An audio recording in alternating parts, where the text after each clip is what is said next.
ఉదయం 10 గంటలు. తానున్న old age home library వైపు నడుస్తున్నాడు గోవిందం. అప్పుడే జేబులోని సెల్ఫోన్ మోగింది. ఆ సమయంలో వచ్చే ఫోన్ అమెరికాలో ఉన్న కొడుకు దగ్గర్నుంచేనని అతనికి తెలుసు. కెనడాలో ఉన్న కూతురు మాత్రం రాత్రి సమయంలో చేస్తుంటుంది. ఎట్లున్నవు నాన్నా? రొటీన్ వాకబు అది. బాగనే ఉన్నరా? గోవిందానిది రొటీన్ జవాబు. భోజనం, మిగతా సౌకర్యాలు ఫరవాలేదా? ఇక్కడ ఏ సమస్యా లేదురా. కొడుకు సంతృప్తి కోసం పైకి చెప్పాడే కాని స్వగతంలో మాత్రం సంతోషంగా మాత్రం లేను అని అనుకున్నాడు. మరో 2-3 నిమిషాలపాటు సాధారణ విషయాలు మాట్లాడుకున్న తరువాత వారి సంభాషణ ఇతర సంగతుల వైపు మళ్ళింది. ఊళ్ళో ఇల్లును అమ్మేస్తే బాగుంటుందేమో నాన్నా? అవున్రా, నేను కూడా అట్లనే అనుకుంటున్నా. అతనికి ఆలోచన 6 నెలల క్రితం ఈ ఓల్డేజ్ హోంలో జాయిన్ అయ్యే సమయంలోనే వచ్చింది. ఎందుకంటే పిల్లలిద్దరూ ఇండియాకు తిరిగి వచ్చే ప్రసక్తి లేదు. తన శేష జీవితమేమో ఇక ఈ ఓల్డేజ్ హోంలోనే తెల్లారేలా ఉంది. నీక్కూడా ఇష్టమైతే వచ్చే వారంలో ఓసారి ఊరికెళ్ళి నీకు తెలిసిన 4-5గురికి చెప్తే మంచిది. ఎవరో ఒకరు ముందుకొస్తారు. సరే, పోతానులే అని చెప్పి సంభాషణ ముగించాడు గోవిందం. లైబ్రరీలో ఆనాటి దినపత్రికలు తిరగేసి బయటికి వచ్చి తన గదివైపు నడిచాడు. ఆహ్లాద నిలయం అనే పేరున్న ఆ ఓల్డేజ్ హోం శంషాబాద్ విమానాశ్రయం వైపు ఔటర్ రింగు రోడ్డుకు సమీపాన ఉంటుంది. పేరుకు తగ్గట్టుగానే ఆహ్లాదకరమైన వాతావరణంలో వృద్ధులకు అవసరమైన సకల సౌకర్యాలతో ఉంటుంది. ఒక్కొక్కరికి నెలకు 25,000 దాకా ఛార్జీలు తీసుకుంటారు. అతని రిటైర్మెంట్ కంటే ముందే పిల్లల పెళ్లిళ్లు జరిగిపోయాయి. వారు అంతకుముందే విదేశాల్లో స్థిరపడిపోయారు. రిటైర్మెంట్ తరువాత ఏ చీకు చింతా లేకుండా భార్యాభర్తలు ఆనందంగా గడుపుతున్న సమయాన విధి చిన్నచూపు చూసింది. కరోనా మహమ్మారికి గురై అతని భార్య మరణించింది. ఇక అప్పటినుంచి అతనికి ఒంటరి జీవితం దుర్భరమైపోయింది. ఇన్నాళ్లూ ప్రతి చిన్న విషయానికి భార్యపై ఆధారపడి ఉన్నాడు. వంట కూడా రాదు. వంట మనిషిని పెట్టుకున్నా మరో రకం ఇబ్బందులు ఎదురైనాయి. అతని పరిస్థితిని చూసి బంధుమిత్రులు ఓల్డేజ్ హోంలో జాయిన్ అవ్వు అంటూ సలహా ఇచ్చారు. పిల్లలిద్దరూ తమ ఆమోదం తెలిపారు. మెహదీపట్నంలోని అపార్ట్మెంట్ ఫ్లాట్ను అద్దెకు ఇచ్చేసి 64 ఏళ్ల వయసులో ఈ ఓల్డేజ్ హోంలో చేరిపోయాడు గోవిందం. నిజానికి అప్పటినుంచి జీవితం నిశ్చింతగా, హాయిగా ఉంది. అతనికి 40,000 దాకా పెన్షన్, ఫ్లాట్ అద్దె 10,000కు పైనే వస్తుంది. డబ్బులకు ఏమాత్రం ఇబ్బంది లేదు. పెద్దగా ఆరోగ్య సమస్యలు కూడా లేవు. అలా 4 నెలలపాటు ఈ ఆహ్లాద నిలయంలో రోజులు ఆహ్లాదంగానే గడచిపోయాయి. కాని 2 నెలలుగా అతనిలో తనకే తెలియని ఏదో అసంతృప్తి బయల్దేరింది. జీవితం సౌకర్యంగా ఉంది. కాని మనసు మాత్రం సంతోషంగా లేదు. రోజులు నిస్సారంగా గడచిపోతున్నాయనే దిగులు లోలోపల కుంగదీస్తున్నది. ఇప్పుడతనికి ఏ సమస్య లేకపోవడం కూడా ఓ సమస్యగా అనిపిస్తున్నది. గదికి చేరుకుని ఊరిలోని చిన్ననాటి స్నేహితుడు ఆచారికి ఫోన్ చేసి ఇల్లు అమ్మాలనుకుంటున్నట్లు చెప్పాడు. ఆచారి నుంచి వెంటనే జవాబు రాలేదు. అతను బాధపడుతున్నట్లుగా అర్థమైంది గోవిందానికి. ఆచారి వినిపించిందా? తిరిగి తనే అడిగాడు. ఇనవడ్డదిరా. గా ఇల్లమ్మితే నువ్వింక మనూరి దిక్కు సూడనే సూడవు కదా. ఆచారి గొంతులో బాధ తెలుస్తూనే ఉంది. అవున్రా, నాక్కూడా కష్టంగానే ఉన్నది గాని ఏం చేస్తాం చెప్పు. మనం ముసలోళ్లం అయినం. మా పిల్లలు మనూరికొచ్చి ఉంటరనేది కలల్నే జరుగుతది. నా కొడుకే అమ్ముమని చెప్తున్నాడు. నేను కూడా ఓల్డేజ్ హోంల జాయిన్ అయినా. నీకు తెలుసు కదా. అవును, నెల కిందట్నే చెప్పినవు. ఇంకో 5-6 నాక్కూడా శాత గాకుండైతది. అందుకే ఇప్పుడమ్మితేనే బాగుంటదనుకుంటున్నా. నీ మాట కూడా నిజమేలే. వస్తే 2-3 రోజులు ఉండేటట్లురా. అట్లయితేనే సెటిలైతది. నువ్వొచ్చే ముందు జెప్తే ఇల్లు శుభ్రం చేయిస్తా అన్నాడు ఆచారి. ఇంటి అదనపు తాళం చెవి ఒకటి ఆచారి దగ్గర పెట్టి ఉంచుతాడు గోవిందం. గతంలో తనెప్పుడు ఊరికెళ్ళినా ఆచారి ఇంట్లోనే భోంచేస్తుండేవాడు. బదులుగా ఆచారికి అవసరమైనప్పుడు స్వల్ప మొత్తంలో ధన సహాయం చేస్తుంటాడు. వచ్చే వారంలో ఎప్పుడైనా సరే నీవు ఫోన్ చేస్తే నేను వచ్చేస్తా. కూలిమంది దొరికేది శాన కష్టంగుంది. అంతా పత్తేరనీకే, వరిచేను కోయనీకే పోతున్నరు. మంచి గుత్తలు వస్తున్నాయి. గుత్తలంటే కూలికంటే ఎక్కువని ఎగవడుతున్నరు. అందుకే లేటైతదేమో. అయినంక ఫోన్ చేసి చెప్తా అన్నాడు ఆచారి. సరే అని ముగించాడు గోవిందం. మరో 10 రోజుల తరువాత ఆచారి నుంచి ఫోన్ వచ్చింది గోవిందానికి. ఇల్లు శుభ్రం చేయించానని చెప్పాడతను. ఆ మరునాడే ఊరికి బయల్దేరాడు గోవిందం. కల్వకుర్తి నుంచి నాగర్ కర్నూలు వెళ్లేదారిలో తాడూరు కంటే ముందే రోడ్డు నుంచి 5 కిలోమీటర్ల లోపలికి ఉంటుంది గోవిందం స్వగ్రామం. కల్వకుర్తికి చేరుకునేసరికి మధ్యాహ్నమైంది. అక్కడ లంచ్ చేసి మరో బస్సు, ఆ తరువాత షేర్ ఆటో ఎక్కి ఊరికి చేరుకున్నాడు. నేరుగా ఆచారి ఇంటికి వెళ్లి అతన్ని తీసుకుని తమ ఇంటికి వెళ్లాడు. 500 గజాల స్థలంలో కట్టిన చిన్న సింగిల్ బెడ్రూమ్, హాలు, కిచెను ఉన్న ఇల్లది. ముందు ఖాళీ జాగానే ఎక్కువుంది. గోవిందం వాళ్ల నాన్న పక్క ఊర్లోని హైస్కూల్లో అటెండరుగా పనిచేస్తూ రిటైర్మెంట్ డబ్బులతో కట్టుకున్నాడు దాన్ని. అరే గోవిందు, బావున్నావురా? ఇల్లు అమ్ముతున్నవంట గదా, నిన్ననే ఆచారి జెప్పిండు అన్నాడు పక్కింట్లో ఉన్నతను గోవిందాన్ని చూస్తూనే. అవును మామా, అమ్ముతున్నా బదులిచ్చాడు గోవిందం. కొననీకే శానమందున్నరు, తొందరపడి తక్కువ ధరకు అమ్మొద్దు, బాగా సోంచాయించుకుని రేటు జెప్పు. సరే మామా. అవున్రా గోవిందు, నేనీ సంగతి ఒకరిద్దరికి చెప్పిన్నో లేదో 5-6 మంది నా ఎనుక పడ్డరు, రేటెంతనో జెప్పమని అన్నాడు ఆచారి. తన ఇంటికి డిమాండు బాగానే ఉందని తెలిసి సంతోషంతో ఏం మాట్లాడలేకపోయాడు గోవిందం. ఎవరైనా అడిగితే 6-7 పైనే జెప్పు తిరిగి తనే అన్నాడు ఆచారి. అంతనా? ఆశ్చర్యపోయాడు గోవిందం. అవును మల్లా, ఏమనుకుంటున్నవు? నడూళ్ల ఇంత పెద్ద జాగా అంటే మాటలా? తెలంగాణొచ్చినంక నీళ్ల కరువుపోయి భూముల రేట్లు చాన పెరిగినయి. మనూళ్ళే ఎకరం ఎంతనుకుంటున్నవు? 30-40 లక్షల పైనే నడుస్తున్నది. అమ్మో, అంత రేటా? ఆశ్చర్యంతో అరిచినంత పనిచేశాడు గోవిందం. తనకు తెలిసినంతలో అప్పుడు ఎకరం ధర 15-20 వేల వరకు ఉండేది. ఇంతలోనే ఎంత మార్పు! ఆ రాత్రి ఓ క్వార్టర్ బాటిల్ విస్కీ తెప్పించుకుని స్నేహితులిద్దరూ తాగుతూ ఊరి విశేషాలు, కుటుంబ విషయాలు మాట్లాడుకోసాగారు. ఇంతలో గోవిందం ఫోన్ మోగింది. అతని డిగ్రీ క్లాస్మేట్ కాల్ చేస్తున్నాడు. గోవిందు, మన డిగ్రీ క్లాస్మేట్స్ అందరం కలిసి వచ్చే ఆదివారం ఆలంని కండక్ట్ చేస్తున్నాం. మనవాళ్లంతా వస్తున్నారు. పెద్ద ఎత్తున చేస్తున్నాం. ఒక్కొక్కరి దగ్గర్నుంచి 5,000 కలెక్ట్ చేస్తున్నాం. నీవు తప్పక రావాలి. అలాగే డబ్బు కూడా పంపాలి. సరే సరే అని ఫోన్ పెట్టేశాడు గోవిందం. ఏందట? అడిగాడు ఆచారి. ఆలంని అంటే పూర్వ విద్యార్థుల సమ్మేళనం. మా డిగ్రీ క్లాస్మేట్స్ అందరము అప్పుడప్పుడిలా కలుసుకుంటూ ఉంటాం అని కాసేపు ఆగి, అవును, మనం దాదాపు 30 మందిమి మనూరి బడిలో ఫస్ట్ క్లాసు నుంచి 5th వరకు కలిసి చదువుకున్నాం. వాళ్లంతా ఎక్కడెక్కడ ఉన్నారో నీకేమైనా తెలుసా? చానా మంది తెలుసు. 20 మంది దాకా ఈ ఊళ్ళనే ఉన్నరు. నీలాగా 5-6 మంది హైదరాబాదులున్నరు. ఇంక 4-5 చచ్చిపోయిండ్రు. ఆ గోపాల్ రెడ్డి, యాదయ్య, పర్వతాలు ఇప్పుడున్నరా? ఆసక్తిగా అడిగాడు గోవిందం. ఉన్నరు. రేపు కలుద్దామా? కలవడం అంటే ఒకరిద్దరితో కాదు, మొత్తం మన బ్యాచ్ పూర్వ విద్యార్థులం అందరం ఈ ఇంట్లోనే కలుసుకుందాం. వీలయితదా? ఉత్తగ రమ్మంటే ఎంత మందొస్తరో కాని దావతిస్తున్నమంటే అందరొస్తరు నవ్వుతూ అన్నాడు ఆచారి. అరేంజ్మెంట్స్ నీవు చేస్తానంటే దావతీయడానికి నేను రెడీనే తను నవ్వుతూ అన్నాడు గోవిందం. నిజంగానే అంటున్నవా? నిజమే ఆచారి. రేపుదయమే పోయి వీలైనంత మందిని కలిసి చెప్పుదాం. అట్లనే ఇల్లు సంగతి కూడా చెప్పొచ్చు. దావతంటే చికెనో మటనో పెట్టాలి. మనం చికెన్ పెడ్డాం. చికెన్తో పాటు గుడ్లు, అరటిపండ్లు కూడా తెప్పించు. స్వీటు కూడా. ఖర్చుకు వెనుకాడకు.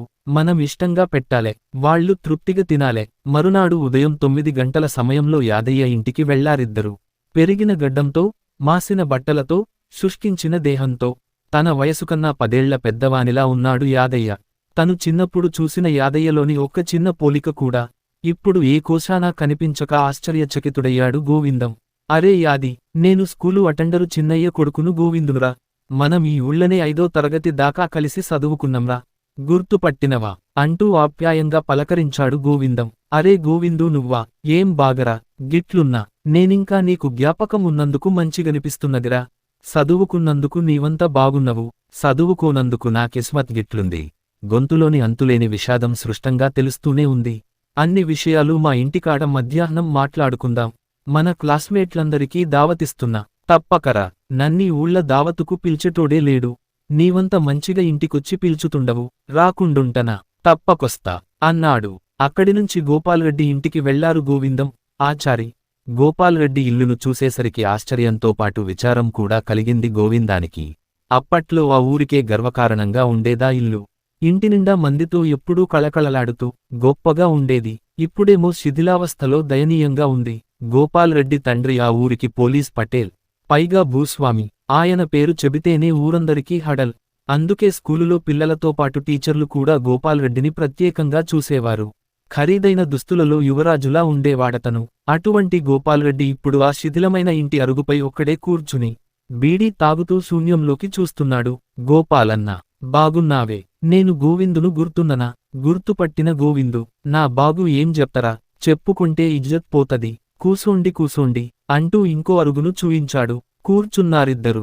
ఇల్లు అమ్ముతున్నవంట గదరా? అవునన్నా. పిల్లలిద్దరూ బయట దేశంలున్నరు. భార్య చనిపోయినంక ఒంటరిగా ఉండలేక ఓల్డేజ్ హోంల జాయిన్ అయిన. అందుకే ఇల్లు అమ్ముదమని అనుకుంటున్నా. నిజమేలే, ఎవరుండకపోతే ఇల్లు పడావు పట్టది. అమ్ముకుంటనే మంచిది. నీలాకనే నా భార్య చనిపోయినంక నా బతుకు గూడ ఆగమాగమైపోయింది. ఎంతైనా పెండ్లం లేని మొగోని బతుకు కుక్క బతుకేరా. నాక్కూడా నీలాకనే ఏ ఓల్డేజ్ హోంలోనూ ఉండాలనుంది. కానీ నా కొడుకులు ఏమంటలేరు. ఎక్కడున్నరు వాళ్ళు? 3 కొడుకులు హైదరాబాద్లనే ఉన్నరు. అంత బానే ఉన్నరు కాని పోటీలు పెట్టుకుని తండ్రిని పట్టించుకోరు అన్నాడు ఆచారి. మరి భోజనం? రైస్ కుక్కర్ల అన్నం వండుకుంటా, కూర ఎవరైనా తెచ్చిస్తరు. మన ఆచారి కూడా అప్పుడప్పుడు తీసుకొస్తడు.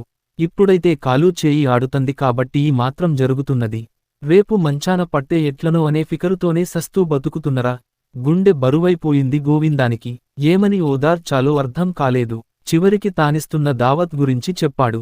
వస్తాడో రాడో అనే సందేహంతోనే రమ్మని ఆహ్వానించాడు. నా చిన్ననాటి స్నేహితులు మీరు. మీతో చెప్పుకోవడానికి సిగ్గేంది కాని కడుపు నిండా మంచి భోజనం చేయక చానా రోజులైందిరా అని అంటుంటే గోపాల్ రెడ్డి కళ్లల్లో కన్నీళ్లు సుడులు తిరిగాయి.